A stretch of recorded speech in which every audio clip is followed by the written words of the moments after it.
The opinions expressed by the host and guest on this program are solely their own and do not represent the views or opinions of Blind United. We strive to provide diverse perspectives and discussions on our platform, but the opinions expressed should be understood as personal viewpoints and not reflective of Blind United as an organization.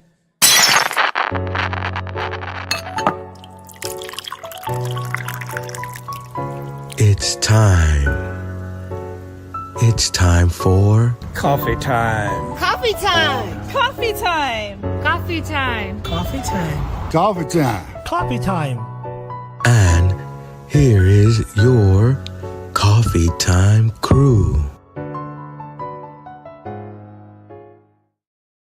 Well, good Thursday morning, everyone, and welcome back to Coffee Time with Blind United. If you don't know by now, my name is Ed, and the rest of the crew today, we got Miss Brittany with us. Hey, good morning, everybody. Hey, you sounded all chipper 5 minutes ago. Now you sound like, okay, it's just another day. You okay? Yeah, happy Tamale Thursday, guys. Hopefully you all are eating something good. Yeah, okay. And then we got Miss Carol with us. Good morning, Carol. Good morning. Good morning, everyone. And then, as always, my brother Pedro. Yo. Ed doesn't sound too happy to hear me, guys. Happy Tamale Thursday, I'm guys. just trying to keep my baby sister cheerful. She sounds so much better when she sounds cheerful. That's all. Mm-hmm. It makes me think something's bothering my baby sister. So, right? Who we gotta beat up? Yeah, right. that part. You got to beat up nobody, but I want to know how was the Meta Ray-Ban class last night? It was actually really, really great. We had a very, great turnout. A lot of information was given out. Pedro shared some stuff. George shared some stuff. I tried to share a little bit of something. I'm not at their level, right? And then we even had Andy joined us last night, and he shared some stuff. So we shared out how to sign up to their early program. If you want to test some of these features, we went into live AI. We touched on that. We also touched on live translation. I'm sorry, live translation. On the Meta Ray-Ban glasses, talked about that. We also went into more basic topics on how to locate like the on and off switch, different little things like that, where the cameras play. So we kept it more of a basic intermediate class. So it was a great turnout. For myself, a lot of people, great knowledge. Ed put in some knowledge, George put in some knowledge, Andy and myself and our participants also put in some knowledge. So that was a great turnout, a great experience, a great Zoom Zoom interest group that Blind United provides. That's pretty cool. So basically, you can say something in Spanish, and if Ed had his Meta Ray-Bans on, it would translate it? Yes, correct. Wow, that's wild. That's crazy. That's really going to open a lot of doors for people. Wow, that's crazy. Again, there's a lot of great stuff going on with these metas, and then again, a lot of people comment and always want to say, well, they didn't make these glasses for us. And no, they did not. True that part, right? But guess what? They know we're here now, and they are introducing all kind of features just for us. Look at the thing with Be My Eyes. You can do the volunteer thing, right? Even now with this live interaction, right? What would a sighted person need live interaction for? They wouldn't. I can't see any reason for them needing it. I got a couple. Okay. Well, I seen a commercial. They advertise it like you could have a conversation while cooking to check your ingredients, to check how much you might need to put of a certain ingredient, talk about it, talk about some work you might be doing, and going back and forth with the live AI as a sighted person, but we can take advantage of those type of features too, not just helping us with our vision and finding products. So, Right. hmm Oh yeah. I mean, I get it now when you bring it to that way, right? It makes sense, So, and then also, where, like doing the look and tell kind of thing, right? Okay? Well, what am I holding situation? Well, with the live AI now, you don't have to do that part. You can just say, "Do you see whatever whatever you're looking for?" And oh yeah, it's on the second shelf to the left, whatever. yeah, that's true. And it's getting more conversational, meaning that sometimes you don't have to say, "Hey, Meta, look." Sometimes you could say, "Hey, Meta, read this paper for me," and it knows what you're uh, requesting. It Right. problems prior. And then Do you guys again, think in another 10 years, like blindness, I don't want to say it'll be eradicated, but we'll be able to put on a pair of these glasses and go to the grocery store and be like, okay, here's the Coke, here's the chicken, here's the can of tuna or whatever, and just Hmm. be able to find stuff or be able to ask it stuff. And do I you mean, I think think we're pretty much there right now, Brett. I mean, with again, they got some bugs in the live AI. You know what I'm saying? Hmm. As we were discussing last night, the battery life, when you're using it, it does drain your battery. Hmm. But basically, I mean, you could walk in with a volunteer right now. You Hmm. know what I'm Hmm. saying? And do the same thing, right? Well, and Right. again, volunteer is going to beat up on your battery as well. Why? Because it's a phone call. It might last longer than it would do, bouncing back and forth between the AI server, right? But again, you can pretty much do that now. I You think I know, Yeah. see a pair of Meta glasses in Carol's future for her to go to the grocery store with. Oh, definitely. I'm Hmm. excited. I can't wait. And like you were saying, possibly in the future it'll incorporate with the stores. Like now, visual people, if you go to Walmart, you can pull up an app and it'll tell you what aisle this particular item is on instead of you trying to find a coworker or walking down each aisle to try to read at the top what's there. So that may be incorporated in the meta glasses. I'm just excited. I can't wait to get a pair to just play with them and live my best life. Ooh. that's right. That's right. So, but yeah, we had a lot of fun with it, Brett and I last night. Brittany, wish you would have been there, baby sis. So anyway, we got three different kind of articles this morning. I don't know. I must be Did getting we old talk because about what interest group we're having tonight? oh no, we didn't, No, Brittany. Thank no, we you. didn't. Oh no, we have Let's Talk Spanish with Jesus Bautista. And that's conversational Spanish, just knowing your basic hi, how are you, where's the bathroom, stuff like that. Just a little something something for everybody. Okay. And what time is that? Um 5:30 PlayStation time. Hmm. Right, and he being in El Paso, that would be 6:30 Mountain Time. So, but yeah, no, that's what we got going on tonight. So, And 7:30 and my time. right, right, and just a little, teaser tomorrow night for the movie. For those that have not seen it, Men of Honor with Cuba Gooding and what's his name, Robert De Niro. Good Really, one. really, really, really good movie. Oh Yes. wow. Wow. We got some comments. Katie, she said good morning and she wants to know how you guys feel about Trump firing a black 3-star general because he's too woke. Mm. Well, I mean, Excuses, excuses. excuses, Katie. We're gonna have to give you the link to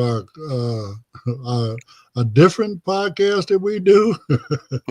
Again, I mean, again, this organization, we try, again, I run up and stick my toes in the water, but I don't, walk into the pool, right?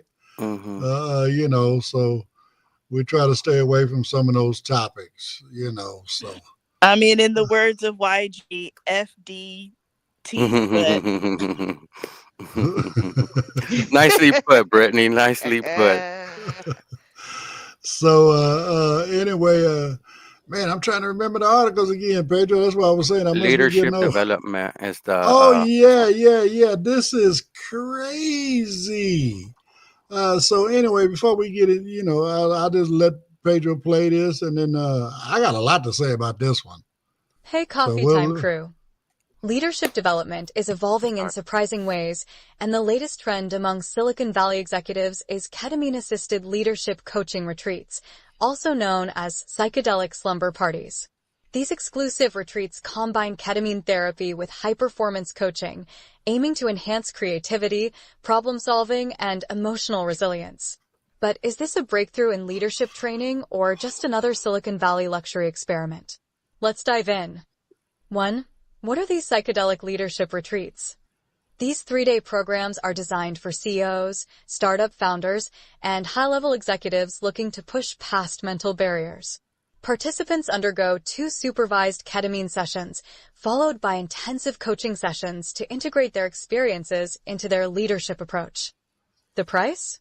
$2,600 for the retreat plus $350 for medical evaluation and ketamine prescription, a significant investment for those seeking a mental and professional edge. 2. How does ketamine play a role? Originally used as an anesthetic, ketamine has gained attention for its potential mental health benefits, particularly for depression, anxiety, and PTSD. It induces a trance-like state, which may help users break free from rigid thinking patterns and approach challenges from a fresh perspective. Supporters believe that in a controlled environment, ketamine can encourage deep introspection, helping leaders enhance their decision-making skills, emotional intelligence, and adaptability. But critics question whether this approach has scientific credibility or if it's just an expensive, experimental trend. 3. How safe are these retreats? Given the nature of ketamine, strict medical oversight is required. Participants must undergo comprehensive screening to ensure they don't have conditions that could pose risks, such as a history of substance abuse or certain mental health disorders. During the retreat, trained facilitators and medical professionals oversee each session, ensuring a structured and safe experience. While some call these retreats transformational, others worry about long-term effects and potential misuse of psychedelics outside of clinical settings. 4. Are psychedelics the future of leadership training? Silicon Valley is known for embracing unconventional self-improvement methods, from meditation retreats to biohacking. Psychedelic-assisted coaching might be the next frontier in leadership training, or just another high-priced trend with little long-term impact. As research into psychedelics for mental health expands, future leadership programs could integrate similar techniques, offering new ways to enhance creativity, resilience, and problem-solving. But for now, the jury is still out. What do you think? Should psychedelics have a place in leadership development? Do you think these retreats offer real benefits, or is this just another Silicon Valley luxury trend? Should more research be done before promoting psychedelics in professional settings? Let's start the conversation and hear your thoughts. Now back to the Coffee Time crew. So, I mean, again, for me, this is kind of crazy. I mean, you know, as I'm sitting there listening to it again, you know, number one, $3,000 a pop. Wow. Mm-hmm.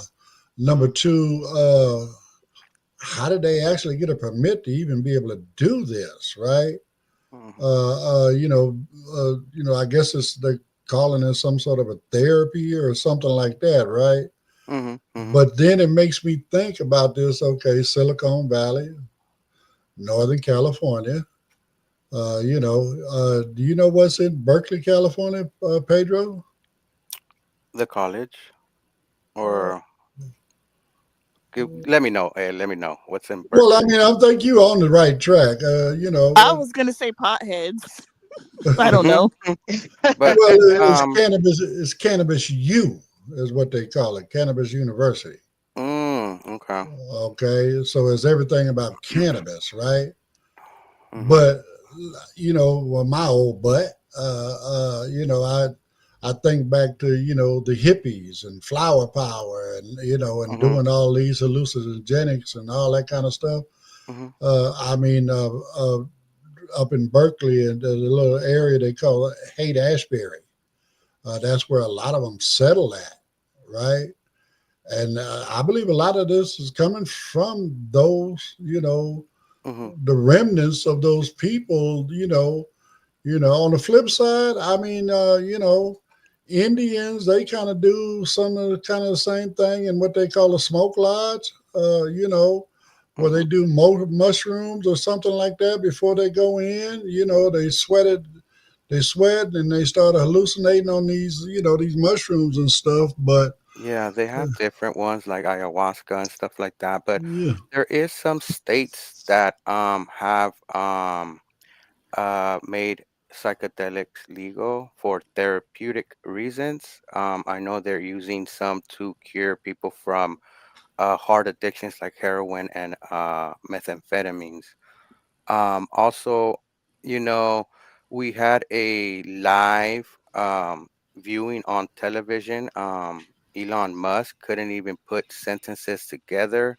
He had super huge glasses when they were asking him questions and the reporters and all that, and you can tell that he's high on something, and he has a ketamine thing that he does. I don't know. I don't want to call it an issue, but it could be an issue. But he was in public and couldn't put sentences together. He kept giggling and laughing. Yeah, they Um, say that he does have a ketamine issue. And if you've ever listened to podcasts and stuff, interviews that he's done, he does sound not really out of it. And then that one time that I guess he had like a chainsaw on stage or something, and oh recently they were saying yeah, that he might have been on something. yeah, So it's you a want to know what's the possibility. chainsaw about? The chainsaw is about this dude that back in the 70s he changed the business model, and he's known for firing over thousands and thousands of workers. I think was GM, I guess. It was one of the first companies that started this type of practice. Now that's why you see Elon Musk going into Twitter, fired a lot of people, 80% of his workforce there. And, they want to, his method is chainsaws. mm-hmm, I mean, Wow. again, let's go here. Even politicians have talked about this for years. Well, we're going to go through, the budget with a scalpel, right? And Right. then they say, other politicians they want to go through the budget with a hatchet. Well, Elon wants to go through it with a chainsaw. Whatever he's doing, he want to go through it with a chainsaw. You know. But I just want to make one other little point. How many people in here know who Charlie Manson is? I do. The mm-hmm. serial killer. Okay. But he Do didn't kill you anyone. He had his flock killed. Okay, and how did he control them? On I think it was LSD or back in the day acid. Hallucinogenics. Yeah, Yes. LSD Yes. mixed with a little bit of other things.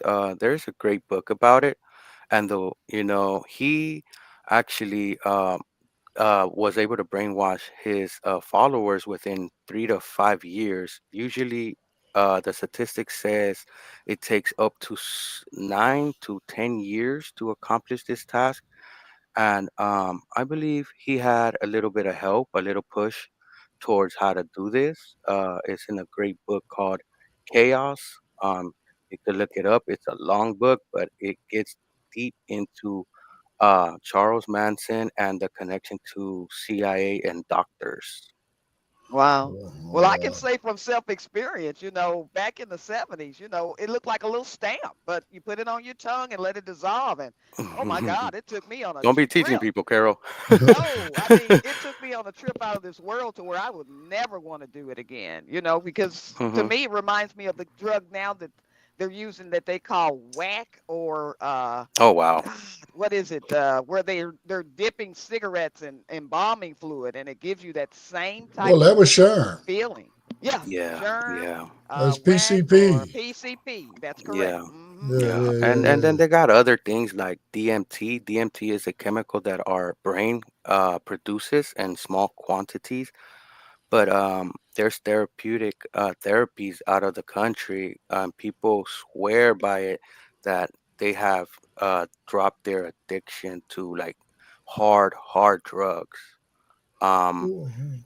and Uh, this is something we need to in our country maybe experiment with with like rehab. You know, because sometimes some people um it's hard for them to leave certain hard drugs, you know. And I've been reading different studies, but this is out of the country about success and DMT therapy for curing um addictive personalities to hard drugs. Right. well, a Well, lot of them now. I mean, I'm sorry, Ed. Like with the heroin, they either went to like methadone or Suboxone, which is a pill, but you're still having to take it on a daily basis. So right. that's You're still another addicted to addiction. something, you Yeah, know. that's another addiction. You So know, and on that note, again, as the article said, this is one of the concerns, and like everybody pointed out. I mean, okay, Elon being one of these tech giants, of course, right? Uh, right, you would assume that he's done this before, and maybe it felt so good to him, he's done developed a habit. right. And when you got that kind of money, you got a doctor on staff, right? That's right. Hmm. Dude, I just need me some more of this. You know what I'm saying? Hit me up before I go to this meeting. Well, Uh, there's a popular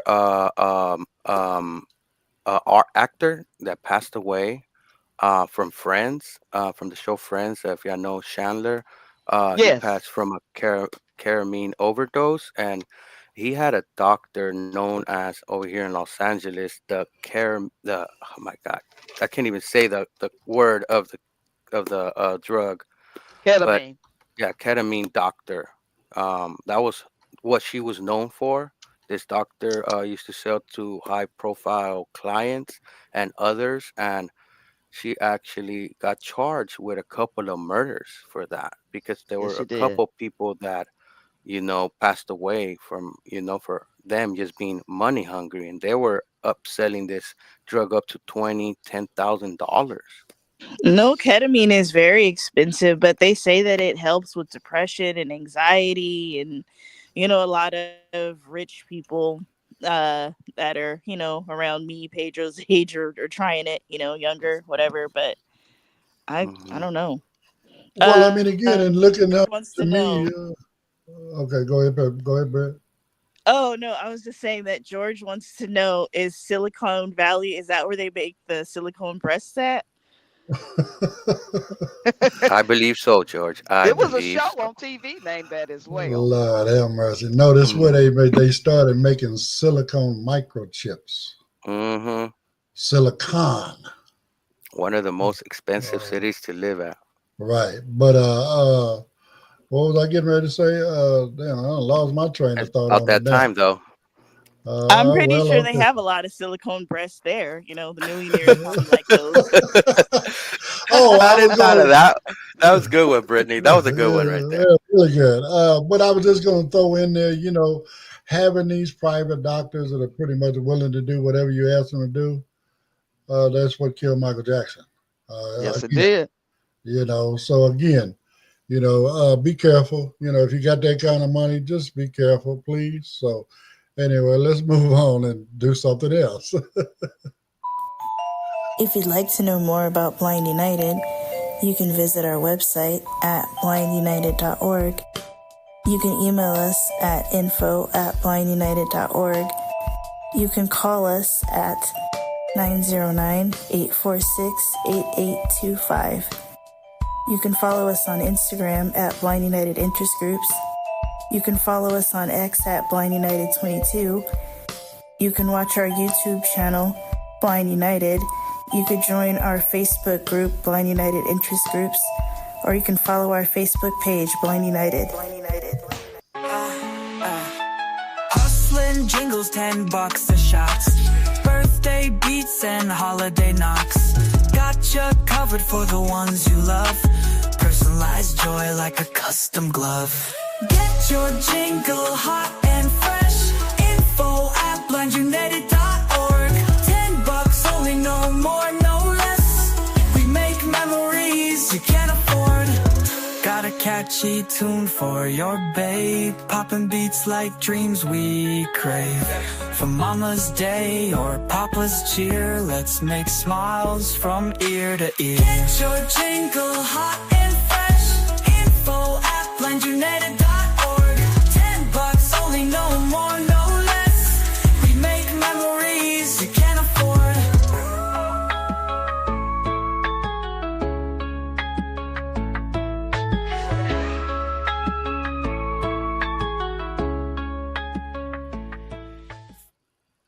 Oh, no, every day when I hear that thing, I'm just sitting here rocking in my chair. I mean, I was just about to say that every time I hear that commercial, I can't help but move.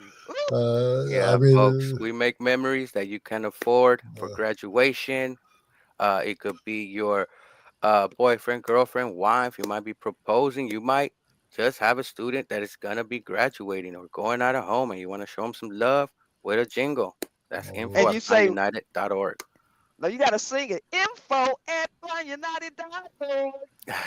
Get down, Carol. Get down with your bad self.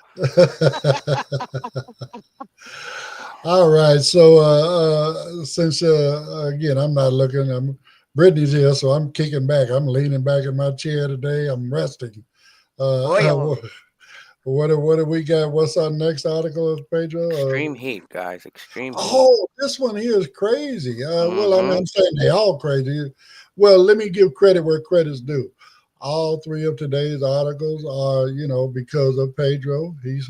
I asked you guys yesterday if you got any articles you would like us to do. Send me a headline or something like that, a topic, and we'll put it together. And Pedro sent me 3 different topics, and these are the articles that we got. But something old folks need to think about, especially a lot of these folks are, old folks, they want to retire to, Florida, Arizona, where the weather's warm.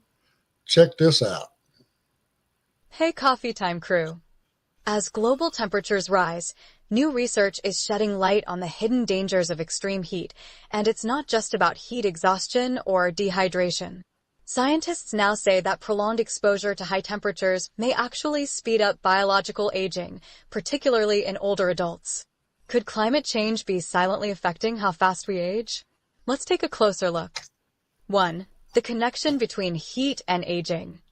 A groundbreaking study from the University of Southern California, USC, Leonard Davis School of Gerontology examined data from over 3,600 adults aged 56 and older across the United States.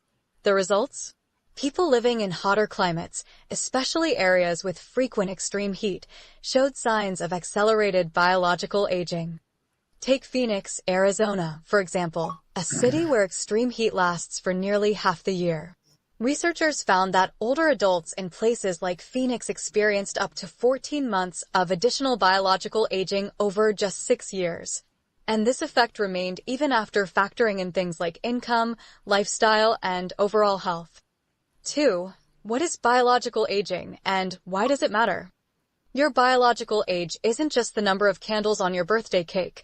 It's a reflection of how fast your body's cells and systems are wearing down over time. Scientists use epigenetic clocks, which analyze DNA methylation, to measure biological age. 1. The connection between heat and aging. In this study, extreme heat exposure was found to increase biological age by up to 2.48 years, a comparable effect to smoking. This means that living in consistently high temperatures could raise the risk of age-related diseases, weakened immunity, and even early mortality. 3. Why older adults are most at risk. Aging naturally reduces the body's ability to regulate temperature, stay hydrated, and handle stress. That's why older adults are more vulnerable to heat-related illnesses like heat stroke and cardiovascular issues. With climate change driving more frequent and intense heat waves, researchers are warning that without proper interventions, older populations may face increasing health risks. 4. How can we combat heat-related aging? experts suggest several strategies to reduce the impact of extreme heat on aging populations, including expanding green spaces. Trees and parks help cool urban areas and reduce heat exposure. Creating more shaded public areas.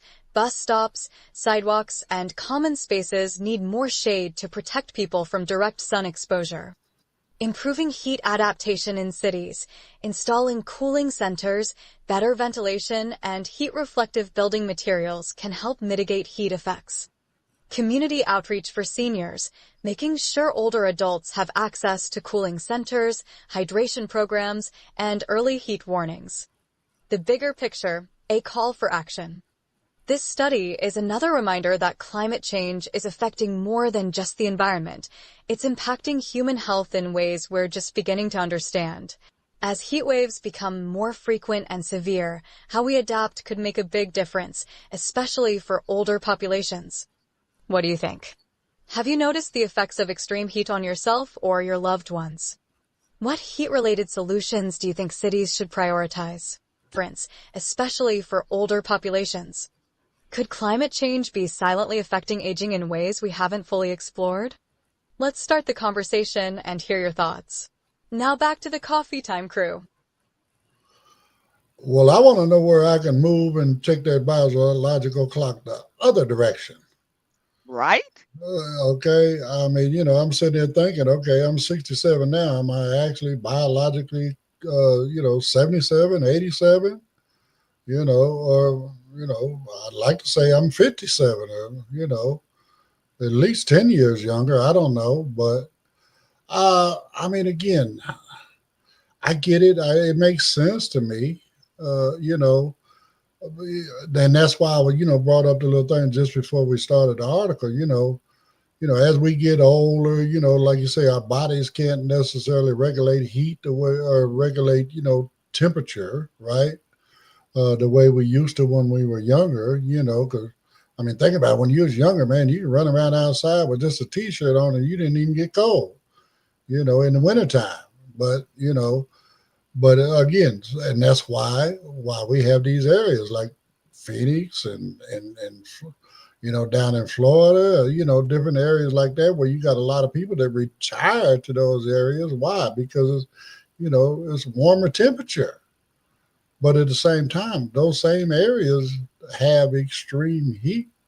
So I mean, it's sad to think now that these people are actually cutting their life short by moving to these areas, so. Yeah, and the idea is to I want to retire, go bathe in the sun, go chill, and being those are hot areas, we have to be mindful of UV rays and the damage they can cause on the skin for an Yes, elderly sir. person. And there's also been studies that 20 minutes of brisk walking for anyone that's above 55 does miracles, does a lot, you know. It keeps your heart rate pumping and stuff like that. So it keeps your heart rate strong. Um, Being a little physical activity, as we age and we get older, we are more sedentary. So, I was reading a study and 30 minutes, 20 to 30 minutes per day or every other day does a lot for keeping your steadiness, keeping your heart strong, keeping your body loose, like your joints loose too. Right. Well, Hmm. I thank you for affirming that these walks I've been taking lately since my surgery that they're actually doing me good because it literally takes me the first couple of days I did it, it was taking me a little over 30 minutes or so to get down the hill and back, and now I'm closer to 20 minutes. All right now. So All right, Ed. Hey, congrats. That's the first step. Just doing a little bit of walking goes a long way. It does. Hmm. well, I'm just trying to make sure I don't fall out too soon.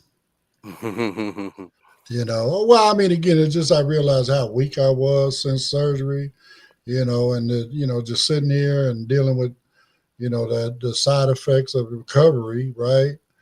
Man, Mm-hmm. I gotta get them. I gotta move around. I can't just keep sitting here. I gotta make something happen. And a little quick story. Back in the day when my wife, we went to Florida, and she got ill while we were there, and went into cardiac arrest. So when we came back home to my daughter's apartment after she got out of the hospital, recovery. Of course, at that point, she couldn't even get on the airplane. We couldn't fly home, so we was actually stuck there for about another month until she got healthy enough to fly. And the way she got herself healthy is every day she'd come out. Man, she was on a walker at first, and we start walking around the block. We'd make it around, the corner or whatever, because my daughter lived right on the corner, so. We'd make it down, the end of the block and start down the other block, and we'd have to turn around and go back. And then she just kept going until she finally made it all the way around the block. And then one day she came out and said, I don't need you to go with me no more. I'm good. I said, okay, well, go do your thing then, baby. Mm-hmm. Okay, Right. that's great. Yeah. Mm. Also, stretching. Stretching out. Putting your arms in positions that they don't really be in. Like putting them over your head and stretching out your body, or even putting a mat down on the floor and stretching out your hips and stuff like that. Yeah, Loosen up your joints, can get a better reaction time, can help against falling. People over 65 or 70, falling can lead to a bone breaking and stuff. You're most likely to get hurt more as an right. elderly person. It's Right. scientific proof that as we get older, our bones get more brittle. There's Mm-hmm. something about we start losing the calcium in our bones and stuff like that. So, but to bring this back around to the story of whatever, folks, if you're older, like you say, 65, 55, or whatever the study says, where they started doing this, right? Man, don't just sit out there and lay out in the sun. You know what I'm saying? Find you a shady area, especially on them extreme days. Man, stay in the house. You know what I'm saying? When you do go out, make sure you find you somewhere shady. You want to get your exercise or whatever, go to the mall. A lot of malls. I mean, you go there early in the morning, and all you see is a bunch of people, and I'm not trying to be funny, but a lot of old folks, and they're just walking around the mall. Right. They're getting their exercise. They're indoors. It's a hot day out. They're in there with the AC. Mm-hmm. When they get done, they can swing by the food court. You know what I'm saying? Grabbing a little something to drink or whatever, something to snack on. Yeah. Whatever. Maybe do a little shopping while you're walking. Yeah, yeah. Right. And if sunbathing is your thing, do it in the mornings before 12 p.m. That's when the UV rays are lower. And if you're in the afternoon, do it past 3. That's when the UV rays decrease also. They're Right, higher during 12 through 3 p.m. They're high because of the sun's position and stuff like that. right. So, on that note, Britt, we got any more comments down there, sweetie? Maybe I lost her, so let me go check. Let me go check it out. Right Hey, quick. Yeah. can you hear me? Oh, Yeah, now now we I can hear can. you. Can't hear me? Hear you now. Oh, I said that Katie Taylor said that global warming is real, whether our politicians want to believe it or not, and heat does affect our age and all that. And Monica said, "Good morning and happy Thankful Thursday." Okay. Okay, a new Hey, one. Monica, I Good thought it was morning. Tamale Thursday, but Thankful Thursday sounds dope too. Yeah. All of them. All of Uh-huh. them. We've got a lot of creative folks around us, coming up with all these. I like that one too. Thankful Thursday. That's a good Yes. one. All right. All right. Well, this last one, I got this one, Pedro. Hey, let's do the commercial right quick. It's about that time. Do you need assistance with iOS? Or are you curious what iOS is? Perhaps you're seeking tips and tricks on how to use JAWS on your Windows machine. Or maybe you would like to participate in our popular support group led by Dominic. Or maybe join us for movie nights on Friday, where we watch and discuss the movie of the night. For more information, please email us at info@blindunited.org. Once again, that's info@blindunited.org. You can also follow us on Facebook for real-time updates and community interactions. We look forward to connecting with you. Do you need to talk? Are you struggling with your mental health? Are you struggling with substance abuse issues? Call the Orange County NAMI Warm Line.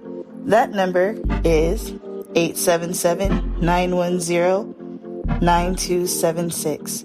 That number again is 877-910-9276. All right. Well, let me go here. So this next one is about, we knew this was coming, right? Robotics and AI. So now they're developing robots that are actually learning. I mean, I guess we're getting ready for, what was that, iRobot with Will Smith? Terminator. You know, so, but anyway, check this out. I mean, and we'll talk about it on the other end. Hey, Coffee Time crew. Boston Dynamics is making significant strides in robotics, pushing the boundaries of artificial intelligence with machine learning and reinforcement learning. These advancements are making robots more autonomous, adaptable, and capable of handling complex real-world tasks.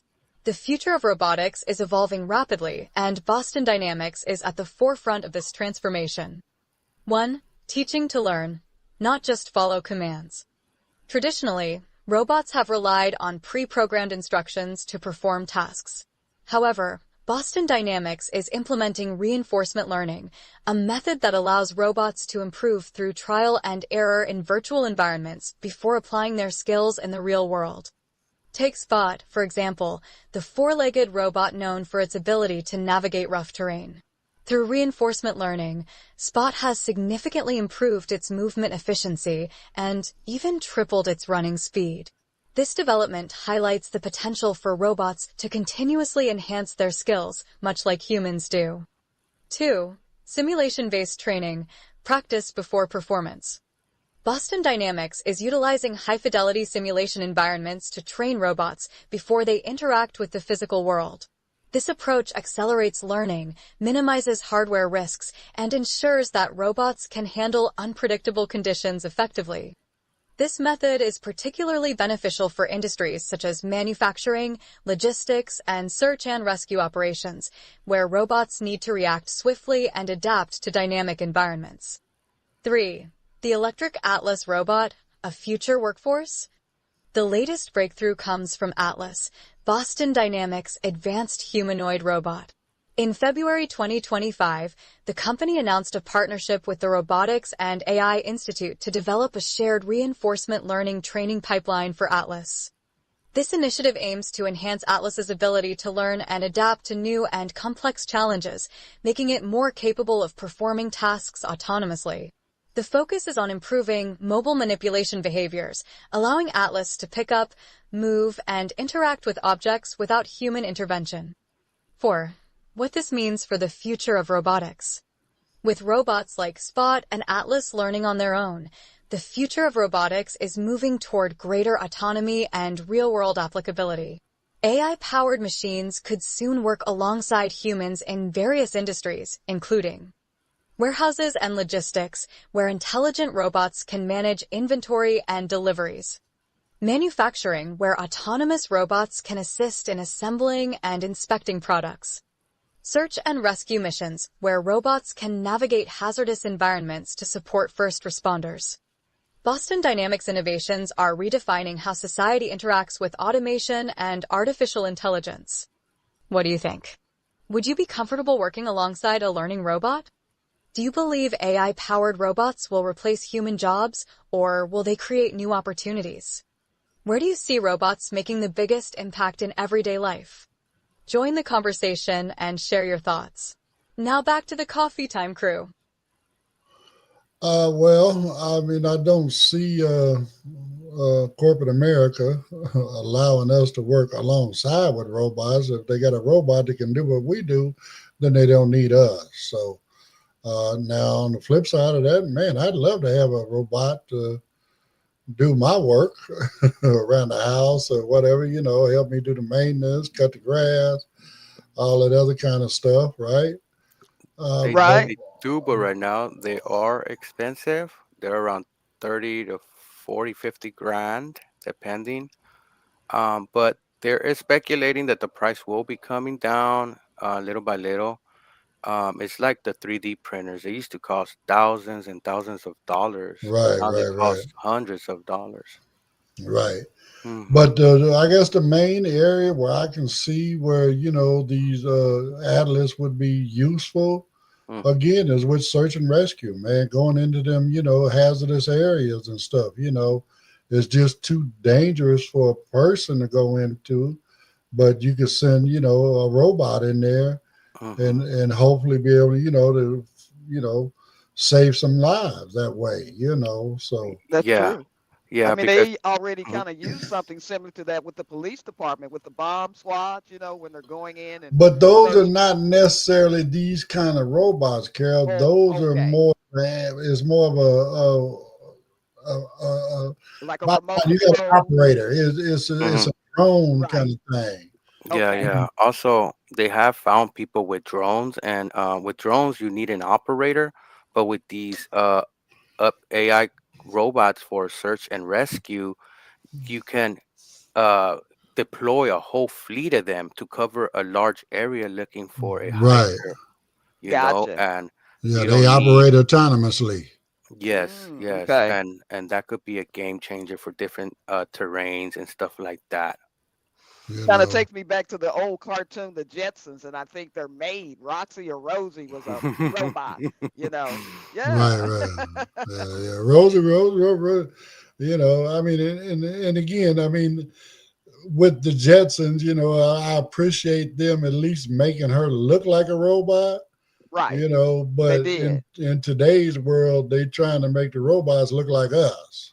Hmm. Well, it's a Hmm. movie that actually is on Netflix right now where, it's a robot that came in and just took over the whole house. And I mean, it's crazy. I wish I could think of what the name of it was. Okay. Okay, I had to go here, Carol, but is it the one where the robot actually impregnated the woman? No, Okay, because they no. had a they Oh had a wow. whole yeah they had a whole movie. I mean, when I was a teenager, I Hmm. seen a movie where the robot took over the house and he kidnapped the guy's wife, the creator of the AI or whatever it was supposed to be back then. Hmm. Right. And then bottom line, he created a way to impregnate dude's wife. Oh, Yeah, yeah, wow. Oh, and wow. we Crazy. already have some robots already. Honestly, on my better halves place, we have a robot vacuum, and it's a basic one. It vacuums and picks up, but they're getting more advanced. They got ones that map your house, that vacuum and mop at the same time. Right. Well, and again, they got some that do the grass and stuff, like Mm-hmm. what I'm talking about, But Right. okay, I need somebody to do the hedges and everything, right? Mm-hmm. Right. Mm-hmm. I love the Edges, fresh cut grass smell. So pick up the leaves, all I of mean, that. again, is there a place for robots in our future? Yes, there is. I agree there is. I mean, hell, I'd even be, if they want to have a robot driving a car that I can buy, I'm good with that. As long as I got a car I can buy and I can be independent, Right. I'm good with that. Either way. But Yeah, but for people that are, and that was another reason is pushing it and driving and this kind of stuff. people that are, quadriplegic, right? Mm-hmm. They can have one of these robots that can do things for them, Correct. all different kind of stuff, can feed them and all this other kind of stuff, So Right. again, there's Right. a place in our society for these robots. It's just, again, going back to the movie I Robot, and I know this, supposed to be a science fiction kind of situation, but again, so was Buck Rogers and traveling in space back in the day, That Yeah. is true. What I see approaching with robots and artificial intelligence is that the displacement. We need to innovate in jobs, meaning we need to innovate in career movement. um, Even for the blue collar jobs, we need to start innovating and thinking, putting our most smartest people together to come up with solutions. Because yes, some um hard working jobs that takes a lot of out of a uh, body of a worker or are gonna labor start, intensive. yeah, labor intensive, are going to start being done with these robots. So we need to either come up with working aside alongside of them, or start training or finding ways to change the way we earn money. It But could be isn't probably Pedro? I'm mm, sorry, Pedro. Like, isn't it like the robot at Sam's? It beeps. Isn't that a robot that goes through cleaning the floor Yeah. yes, yes, where but it beeps and it lets you know it's on its way? You know.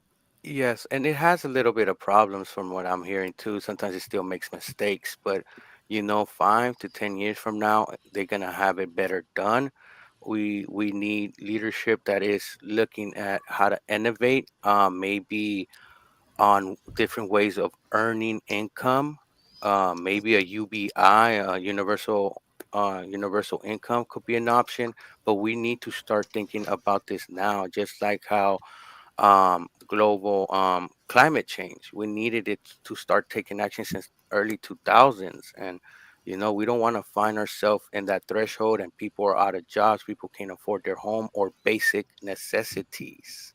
Right, because that took away Well, someone's job. Someone used to mop and sweep the floor, pick up the trash, clean the restroom. You know, well, Hmm. if the robot is doing all that now, that took away someone's job. And depending on how many franchises or stores they have, that's money gone from a family.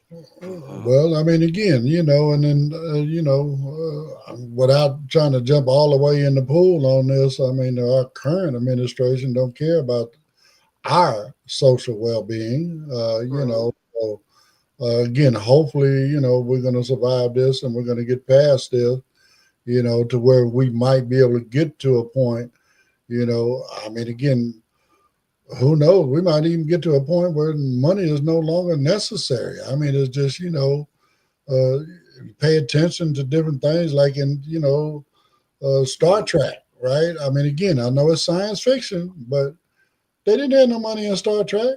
No, they Ain't didn't. nobody, everybody had a job though.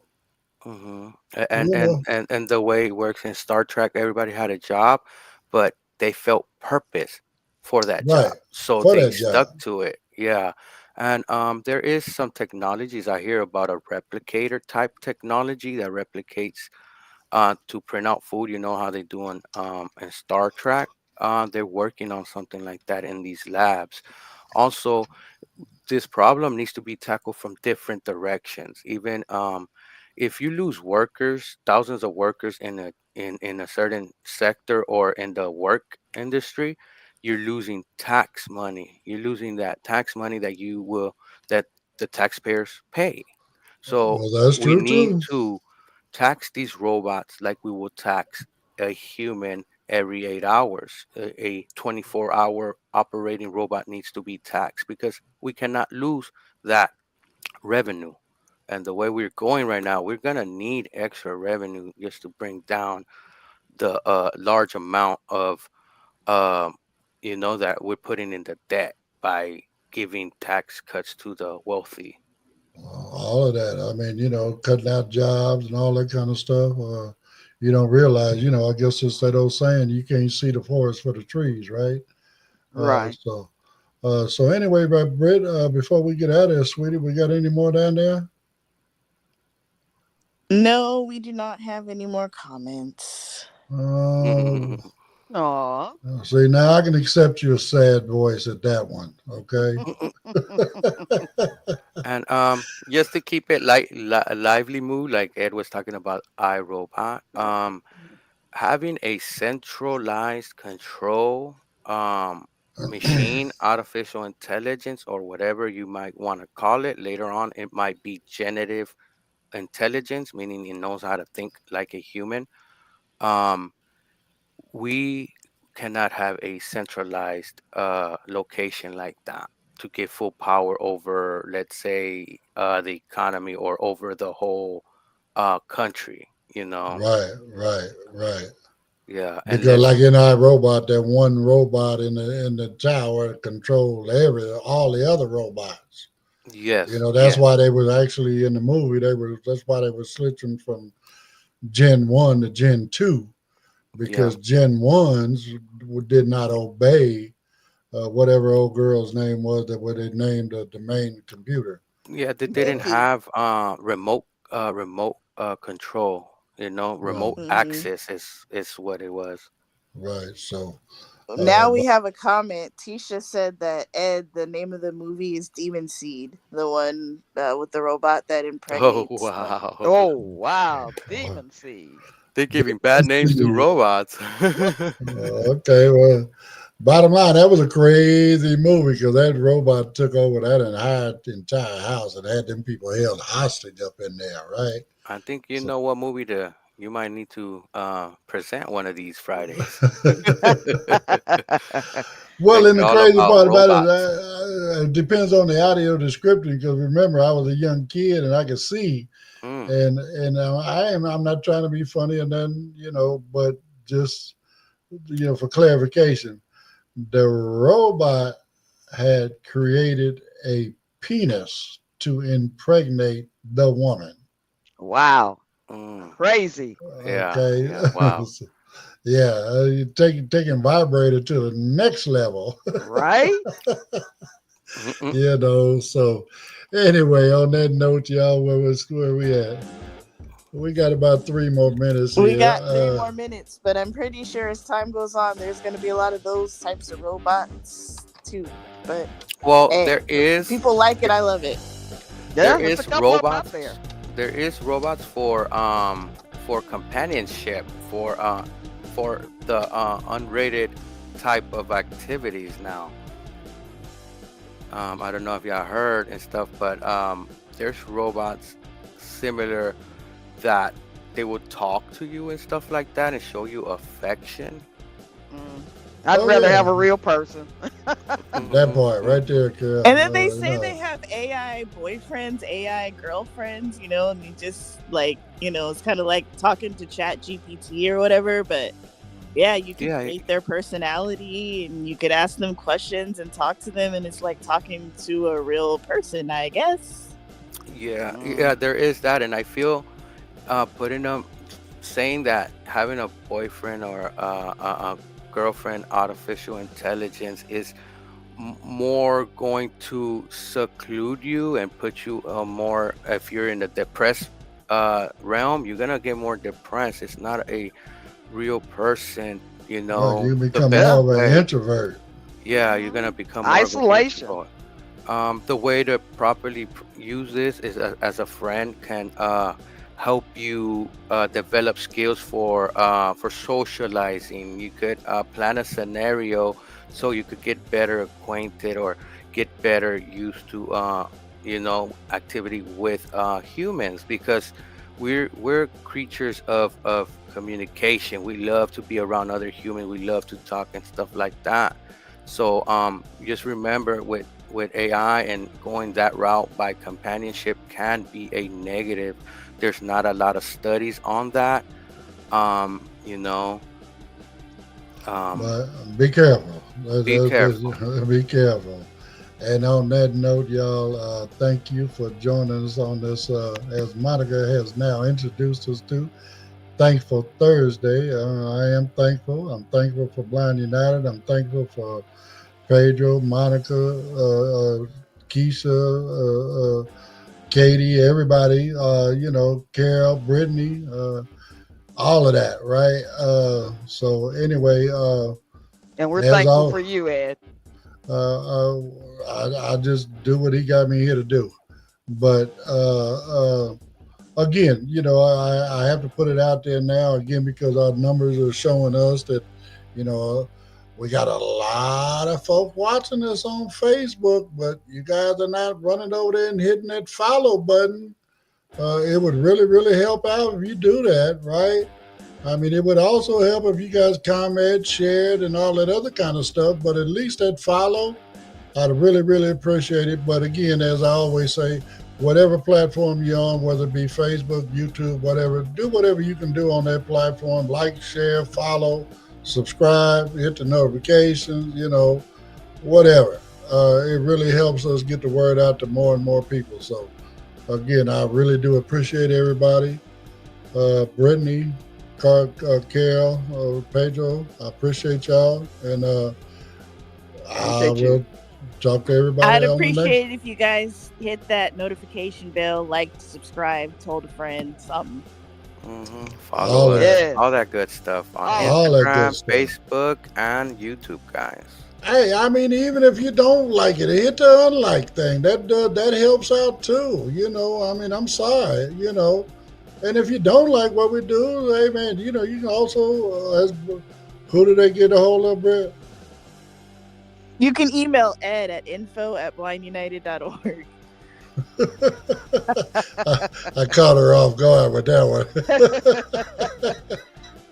So, but anyway, yeah, get at us at info@blindunited.org if you got a show idea, a topic you'd like us to talk about, or whatever. Heck, if you want to be on the show, if you have an opinion that's different than ours, something you can. Well, I mean, it just depends on how far out there you're gonna go. So, but anyway, I appreciate everybody, and we will talk to everyone on the next one tomorrow.